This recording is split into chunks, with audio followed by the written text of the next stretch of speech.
Hey, what are you doing there with that camera? This is Brad Buckner, sharpensbest.com, beautiful Denver, Colorado, in my beautiful studio. And this is the fall and winter look, although the snow is just gone. We did have some snow a couple nights ago. I guess it was Friday night down a little bit, probably 100 and some miles south of here. Okay, in Pueblo, Colorado, it got down to about, I think it was 8 degrees, something like that, 10 degrees. And that's cool. But we have with us now, okay, a box. And Jay Lepper, okay, and this is from Indiana, all right. And so he sent me, I got to tell you just a real quick, Mr. Lepper, okay, Jesse Lepper from Indiana, heard, he's seen the videos that I'd gotten broken into and got knives stolen and all that stuff. And so he called me up and talked. He was already purchasing sharpeners, and I wasn't really aware of it, but Chance with the website and emailing and all that was familiar with Jesse.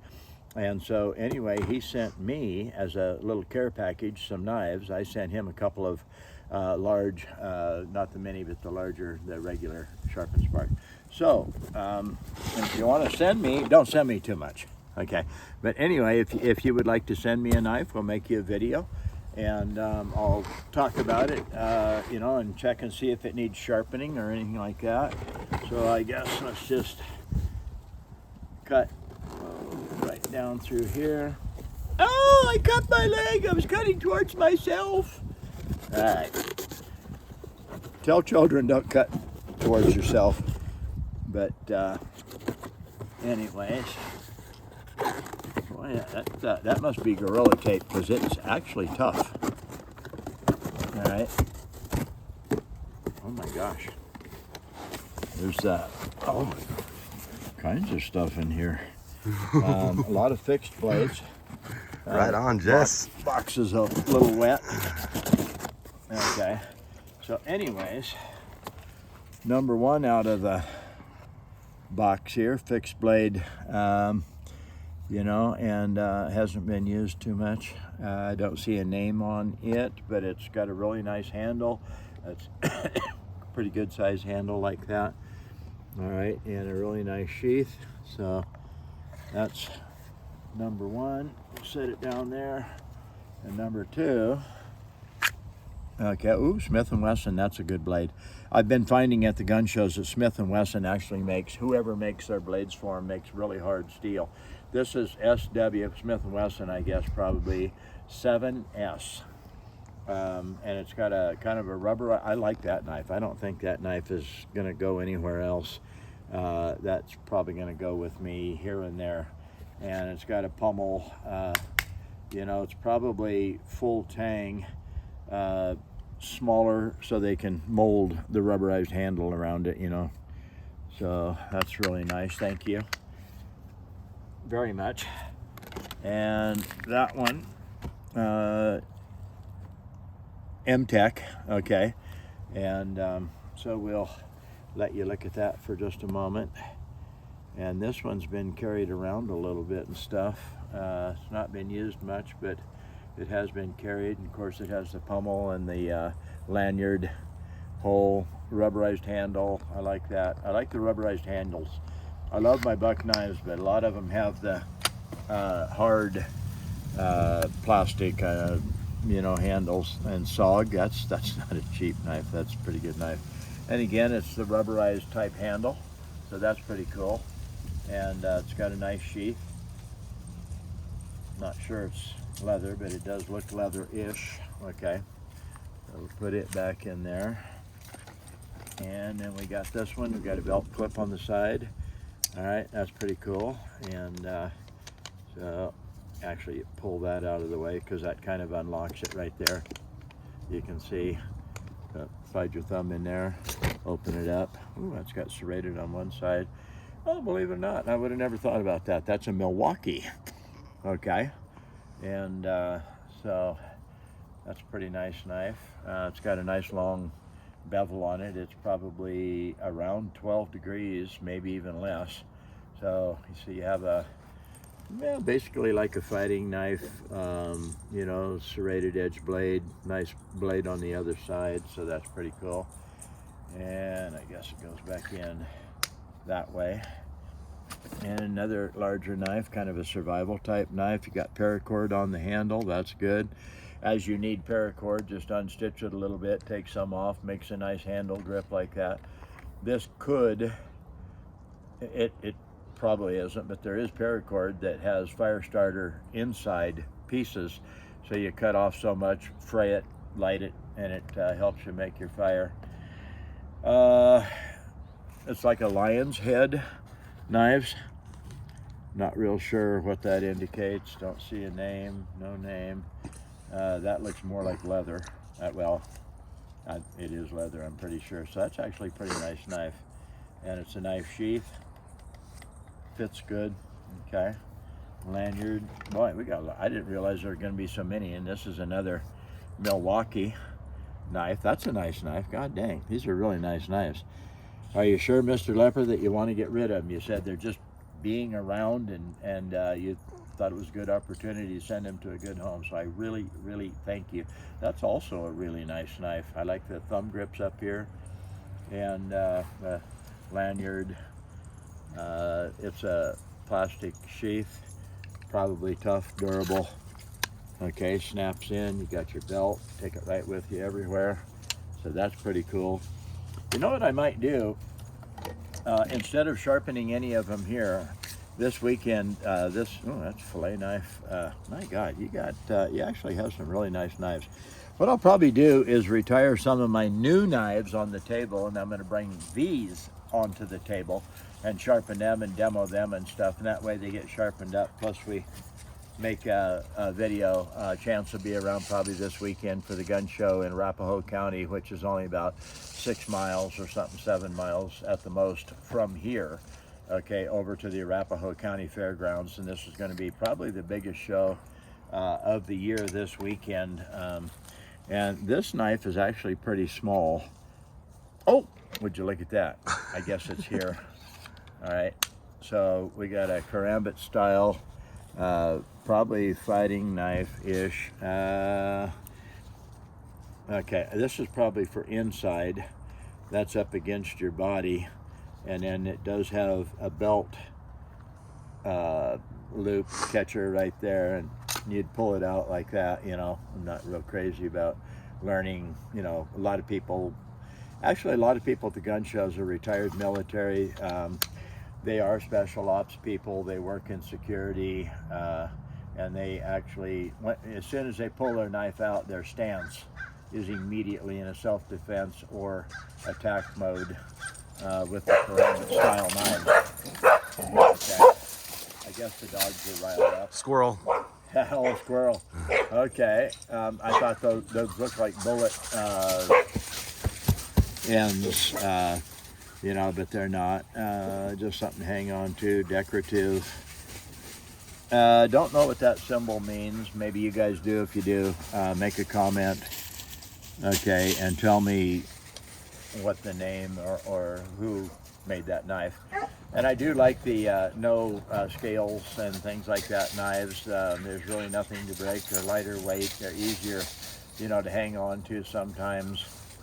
So I do kind of like that knife. It's got your inside radius, outside radius. That's really interesting for me to sharpen, not you, because if you use a whetstone, you have to deal with that inside radius. Okay, so round objects or my corners are much easier to sharpen that particular knife. So that'd be like that. Okay, then we have one's got a micarta handle. Whew, that's quite a blade. And you can probably zoom right in on that name up by the hilt. Okay, and then you guys tell me what it is. I won't look. So let's see what we got here on the other side. I know there's some writing, but I'm not going to look at it. Okay, that's a nice knife. Micarta, that actually would make a really nice kitchen knife. Just as a matter of opinion, I wouldn't be real crazy about that knife out in the boonies because the handle is kind of small. It's not rubberized. It doesn't have any serious grips or anything. And the colder your hands get, maybe the more fat tallow fish guts, you know, if you're processing deer, elk, antelope, or even a rabbit, something like that, that blade would be just a little bit harder to hang on to, but I really do like that knife. That's actually a really cool knife. And it could be used literally as a neck knife under your shirt. You just here around your neck, just reach up under your shirt, give that a pull, and I'll tell you what, if you actually had to use that for self-defense, if the person that you pull that on doesn't retreat or something, then they either know more about self-defense, you know, than you think, or they're not in full capacity of their thinking. That's quite a knife, okay? And CK, I think it's Dragon, CRKT, yeah. Now that knife does have grip on the handle. It has a nice finger hole there. You know, you got your full tang pommel with the scales riveted or screwed. They're little Allen head screws, okay, on. It's got a real point for sticker pickers and stuff. I can make that knife really sharp, and I'll do that at my table. And right side up would be this way, so okay, and then it just snaps right in. That could also be used as a, oop, boy, that's a, and I like that because you actually have to give it a pull. You're not going to just drop it, okay? So that's pretty cool.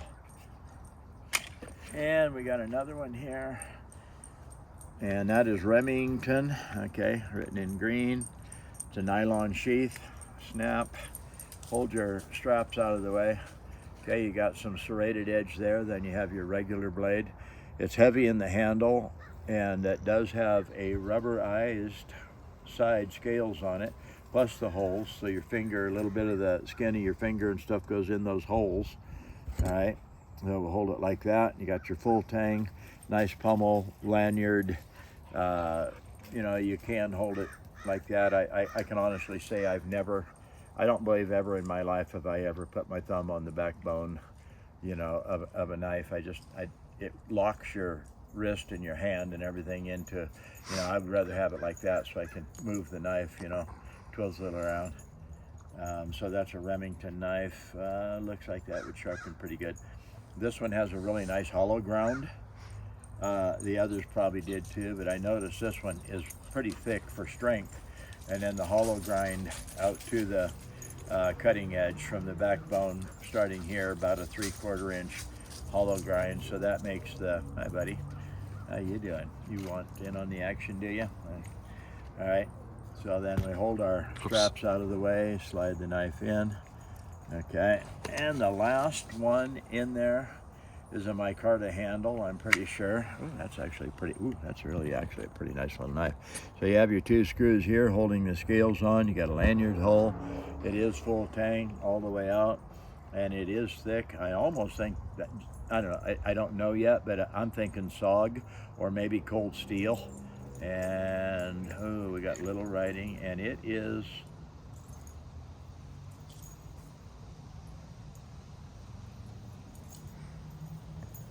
PAK, no, that's knife, KNIF, PA. Made in,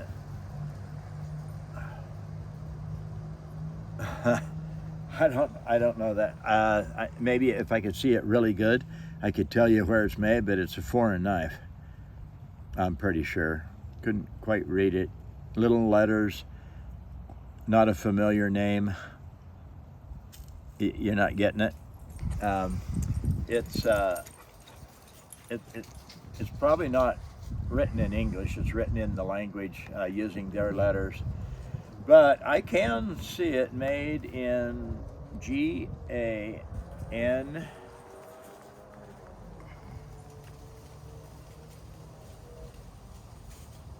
It's too close together. Anyways,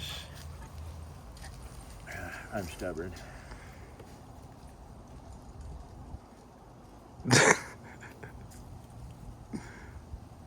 GANZO. Gonzo, made in GANZO.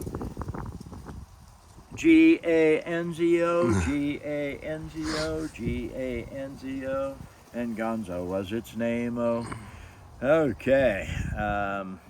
So we're gonna have to look that up. Gonna have to investigate. and we'll find out where that knife is made. But I'll tell you what, it's a really nice knife. It does have the thumb grips up here like that, and it's heavy in the handle. It's thick. That might be a very substantial knife to carry with you out in the woods. It's probably made out of D2 tool steel. It could be stainless steel. Oh, wait. I know. Okay, even if it's cheap stainless, a magnet will stick to it. You can check that out yourself on things. I believe if that was actually, if it was really steel, yeah, we'll just have to investigate that because I'm not real sure. But it is a really nice knife. Okay. So Jesse, thank you very much. You have no idea how much I appreciate it. And I will put them on my table, and I just might, because you have so many knives here, I just might make it the assortment of knives that I have on my table for my demos and demo sharpening and things like that. So people that have seen this video are going to know when it came about, when I got the box, when I opened the box, and this weekend, okay, which I believe is November the 25th, 6th, and 7th or something like that. 24th, 5th, and 6th. No, 25th, 6th, 7th, and 8th maybe. All right. So you're going to know when these knives actually hit my table, how long it took to sharpen them and stuff like that. When you come and you mention this video and say, Brad, I seen the unboxing of Jesse's knives, you owe me a round sharpener. Okay, do not tell your friends, please. This is for the people who actually see the video because they're watching my videos. This is Brad Buckner, sharpensbest.com. You take care and you stay sharp out there.